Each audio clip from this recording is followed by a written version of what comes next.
Hey all, welcome back to the Car Secrets channel, where today we're going to look at a Lexus Technical Service Bulletin number 0153-17. What this bulletin addresses is a condition that affects all Lexus models with a 2-liter turbo engine. So the GS, IS, RC, and NX 200T or 300. So in 2018, they rebranded them as 300, but it's the same engine. So essentially, all of those models from 2016 to 2019. And in 2019, they've done some revisions and they've implemented a remedy at the factory. So if your vehicle is before 2019, then they're all affected. If it's 2019, it may or may not be affected, and then 2020 and up are not affected. So what this addresses is a condition where you will feel a rocking sensation under medium or heavy throttle. You're going to feel a vehicle kind of rocking back and forth. Acceleration isn't steady and smooth. And it also may be accompanied by a buzzing noise from the engine compartment. Additionally, if your vehicle is equipped with a boost gauge, you may see the boost level fluctuate erratically as you're accelerating. So let's take a look at the production change information. So this is when the change was implemented at the factory in production. You'll need to look at your particular vehicle. So let's say you have a GS, and this will be for 2019s only. So if it's before 2019, like I said, they all fall under the TSB. If yours is a 2019, look at the last 6 of the VIN. If yours is numerically higher than that, that means your vehicle already had the repair implemented. If it's numerically lower, that means that the repair has not been done on this vehicle.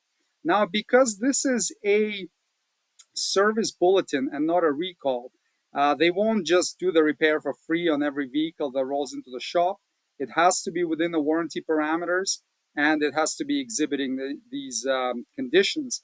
Because the warranty applicable in this case is only 4 years, all of these vehicles are out of warranty by now. So this would be a customer paid job.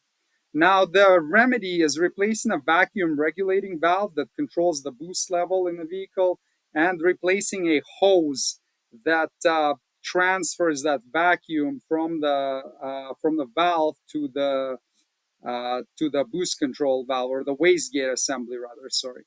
So the time on the GS, IS, and RC is half an hour. On the NX, it's 0.9.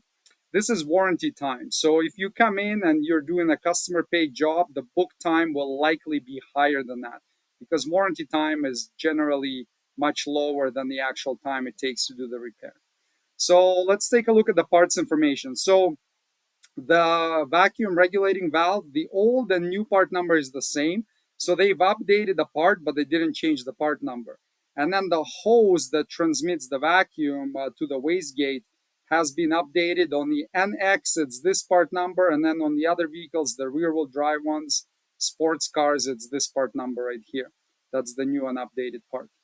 So let's take a look at the repair procedure. So confirm that one of these conditions exists. Is there a buzzing noise coming from the VRV, right? So they say to diagnose for this, you unplug it and see if the noise goes away. If it does, that means it's definitely suspect that needs to be replaced. And the other condition is that rocking sensation that I mentioned earlier, between 30 and 70 miles an hour under moderate to heavy acceleration. And as I said here, the boost gauge may fluctuate erratically because the boost isn't being steadily controlled. So if you see any of these conditions, then this bulletin does apply and you should replace the parts.